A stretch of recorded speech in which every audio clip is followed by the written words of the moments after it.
All right, the one-man show of the Bronx Tale is coming to the Chevalier Theatre on Friday, starring the very man I have with me right now, Chazz Palminteri. And Chazz, thanks so much for being with us. And I've just been thinking about the longevity of this story, which is in part your life story, which has Right. started performing in 1989. I mean, how cool is it that you've had the longevity of this story the way that it's unfolded in your career? Well, it's one of those things, every actor dreams of something like this, to get that one play or where you can still do it and there's an audience for it.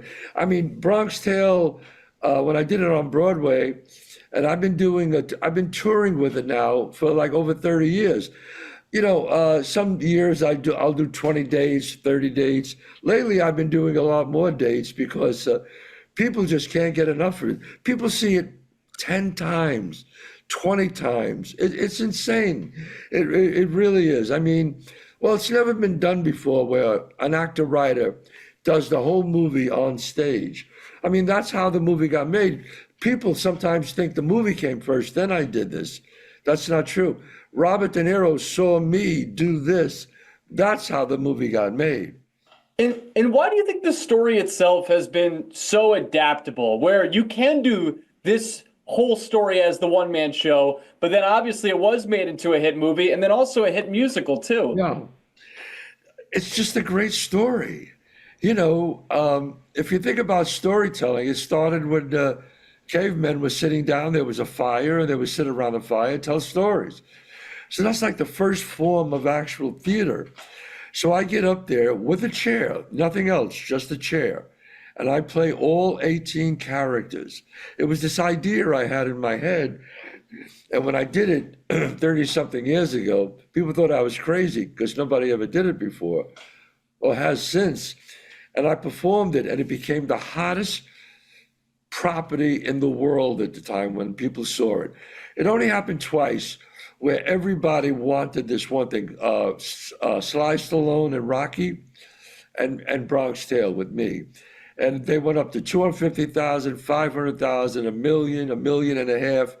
They kept offering me more money to make it a movie, but I wouldn't do it because I wanted to play Sonny, and it was my break in my career. And finally, Robert De Niro saw it one night, came backstage, and said it was the greatest show, one-man show he's ever seen. He said, "That's a movie you just did." I said, "Yeah, but nobody wants to give me a shot." And he said, "Look, you should play Sonny. You'll be great. I'll play your father. You should write it, and I'll direct it." And he goes, "I know we can make a great movie." And that's how it happened. What was it about Robert De Niro that, in your mind, you felt comfortable with him directing what was your story? Like, what was it about the way he sold it to you? You just talked about it a little right there, but what Yeah. was it about him that made you feel so comfortable? Well, first, the main thing was he gave me the right to play the part and to write it, to write the screenplay. And that was the main thing. Second thing was I knew he was from an Italian neighborhood just like mine in Manhattan. So I knew he knew the milieu, what it was like to live there, what it was like to talk about it, to grow up there. He knew the people. So I just knew with that together we would make a great movie. And Chaz, what was so cool about researching, before talking to you about this, is the backstory to how you even got to the point where you were writing this, where you were working as a doorman for a club, you got let go from that job, Yeah. but it unlocked the freedom for you to tell the story. What was it about that loss of that job that kind of unlocked the chance for you to put this all together? Yeah, well, people write, sometimes you do things when you're desperate, and I ran out of money. Excuse me, I got a job as a doorman because I used to bounce when I was younger in New York. And I got fired. I went home, I looked on the wall. There was the saddest thing in life is wasted talent, this little card my father gave me. And I said, well, if they won't give me a great part, then I'll write one myself. And I said, what am I going to write about? I always wanted to write about this killing that I saw when I was a kid and my relationship with this wise guy. So I sat down and I started to write. And then I would perform 10 minutes of it for my theater company and then take out 5 minutes, keep three. And I kept doing that for almost a year. And at the end of a year, I had this one person show where I played all the parts. And nobody knew what it was, but I was able to raise some money. My friend gave me $40,000 and I produced it. It's a little theater in LA, and it just, I'm telling you, it was like a freight train.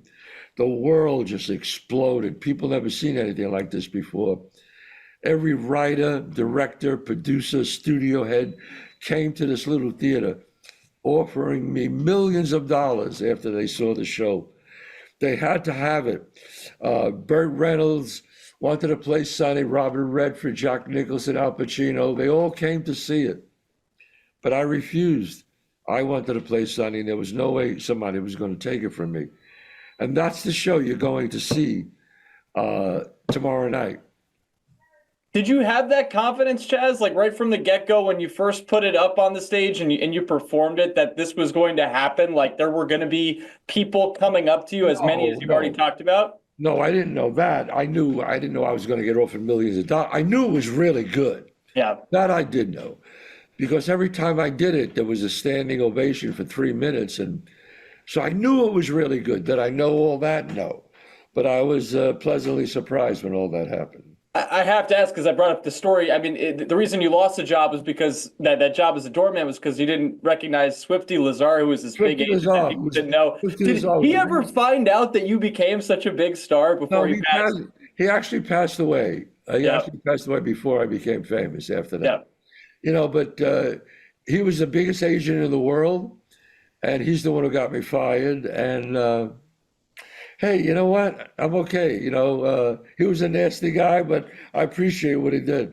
Yeah, it allowed for this great opportunity to tell this great story. You know, you talk about the 18 characters that you do perform, Chazz, as you do this show. How did you gain the confidence to perform all these characters as well as you do in as many years as you've done this show? Yeah, you know, when I was on the street corner when we were kids, I used to imitate the wise guys. So it was kind of a continuation of that, you know, and I was a trained actor. I was on Broadway, you know, and I just remembered imitating all these guys, and I thought if I could do it, and I worked really hard on it. I mean, I did it for a year. The hardest thing was when multiple people were talking, how to get people to know who was who. And I did it with accents and gestures and movements with my face and my hands and my body. And I just worked really, really hard. You know, it was like practice, practice. And then it just came together. And now I've been doing it all these years. How important is it for artists like yourself to have, when you're creating a story like you did with the Bronx Tale, the authenticity and to bring in your own life? I mean, how important is it, do you think, for people to, when they come up with things that they're creating, to really dig deep within themselves to tell a story? Well, it's the old you know, cliche, write what you know, and so I just know these people. I know the element of how they live and how they think and how they talk. And I was not a great, I was better in college than I was in high school. I was a decent student in high school, and I was a much better student in college. But I had the ability to remember. I don't have a photographic mind, but I have the ability to remember everything that happened to me for some reason. I don't know why. I remember conversations growing up, and it just helped me as a writer, and I can't explain that, but I just have this ability to remember all the things that I went through. And I wrote about it, it's just one of those things.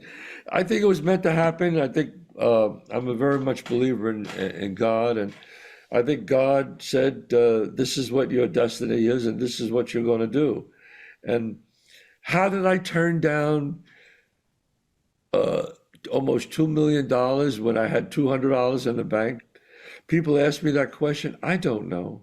I really don't know. Either I was naive, I was dumb. Sometimes I just think it was an intervention by God, and I really give give God the credit for that. How did I do that? I don't know. I think about it now and I don't understand how I did that, but I knew I had to play Sonny and I knew this was my shot. Well, and we can't wait to see it once again coming up at the Chevalier Theatre in Medford tomorrow. Chazz, I mean, thank you so much for the time. The longevity on this, obviously, as we just talked about, has been amazing. Congrats to really all of your career success. It's all very well deserved. And we appreciate you taking some time to chat with us. Yeah, I love Boston area. I love it up there and I can't wait to come up there and it'll be a night in the theater you won't forget, trust me. Thank you so much, Chazz. We appreciate it. Thank you. God bless.